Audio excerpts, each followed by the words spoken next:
भारत के इतिहास में ढेर सारे काले राज दफन हो चुके हैं, जिनमें से कुछ अपनी वीरता और अपने शौर्य को प्रकाशित करते हैं, तो कुछ अपनी क्रूरता और अपने दरिंदगी को साझा करते हैं। ऐसा ही एक नाम था रानी पद्मिनी का, जिनकी वीरता और बलिदान के सामने स्वयं अलाउद्दीन खिलजी को भी झुकना पड़ा था। तो यह है चित्तौड़ की महारानी पद्मिनी की कहानी। रानी पद्मिनी को पद्मावती के नाम से भी जाना जाता है और वे सिंहल देश के राजा गंधर्वसेन की पुत्री थी। वे बचपन से ही बहादुर और खूबसूरत थी। कुछ वर्षों के बाद रानी पद्मावती जैसे ही बड़ी हुई तो उनके पिता गंधर्वसेन ने उनके विवाह के लिए एक विशेष स्वयंवर का आयोजन किया था, जिसमें चित्तौड़ के राजा रतन सिंह भी उपस्थित थे। और उस स्वयंवर में रानी पद्मिनी और राजा रतन सिंह का विवाह होता है। विवाह के बाद वे चित्तौड़ की महारानी थी। उसके बाद उनका नया नाम था रानी पद्मावती।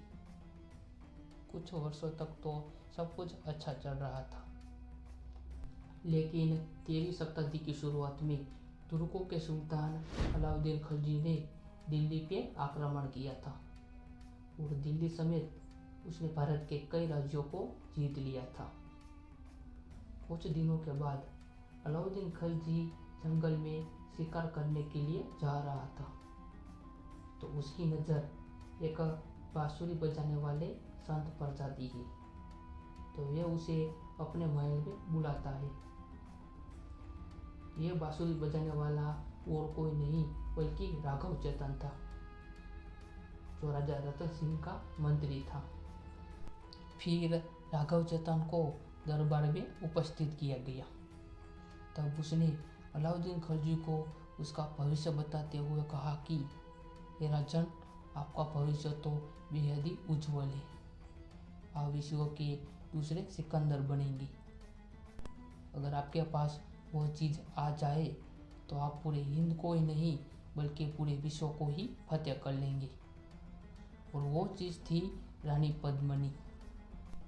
फिर उसके बाद राघव चेतन अलाउद्दीन खिलजी को रानी पद्मावती के बारे में बताता है, जिनकी खूबसूरती के किस्से सुनकर स्वयं अलाउद्दीन खिलजी भी उनसे मोहित हो जाता है और उनसे विवाह करने के लिए तड़बड़ करने लगता है। महारानी पद्मिनी को पाने के लिए वे चित्तौड़गढ़ पे आक्रमण कर देता है। उसे लगता था कि वे बेहद ही आसानी से रानी पद्मिनी को पा लेगा, पर चित्तौड़ के राजा रतन सिंह के सामने शायद ये करना नामुमकिन था। अलाउद्दीन खिलजी 6 महीनों तक चित्तौड़गढ़ की सीमा के सामने खड़ा रहा, लेकिन वे चित्तौड़गढ़ को फतेह नहीं कर सका। तो अलाउद्दीन खिलजी ने अपने कूटनीतियों से राजा रतन सिंह को अपने पास बुलवाया और उनको बंदी बना लिया। उसे लगा कि राजा रतन सिंह को बंदी बनाकर वे रानी पद्मिनी को पा लेगा, पर उसकी यह सोच गलत थी, क्योंकि रानी पद्मिनी की शौर्य और चालाकी के सामने अलाउद्दीन खिलजी हार जाता है। वे राजा रतन सिंह को अलाउद्दीन खिलजी की चुंगल से छुड़ा लेती है, लेकिन इस युद्ध में सेनापति गोरा बादल शहीद हो जाते हैं। और उसके बाद तो राजा रतन सिंह और अलाउद्दीन खिलजी के बीच भयानक युद्ध होता है, जिसमें मेवाड़ के राजपूतों अपने असीम शौर्य का प्रदर्शन करते हैं। लेकिन अलाउद्दीन खिलजी उस युद्ध में षड्यंत्र करता है और राजा रतन सिंह को धोखे से मार देता है। और इसी प्रकार उसने इस युद्ध को जीत लिया था। युद्ध जीतने के बाद वे रानी पद्मिनी को पाने के लिए महल की तरफ जाता है, लेकिन उस वक्त रानी पद्मिनी समर्पण से अच्छा मृत्यु का रास्ता चुनती है और महल के बीचों बीच जोहर करने का निर्णय लेती है। अलाउद्दीन खिलजी के महल पहुंचने तक वे 16,000 स्त्रियों के साथ उस अग्नि जोहर में कूद जाती है।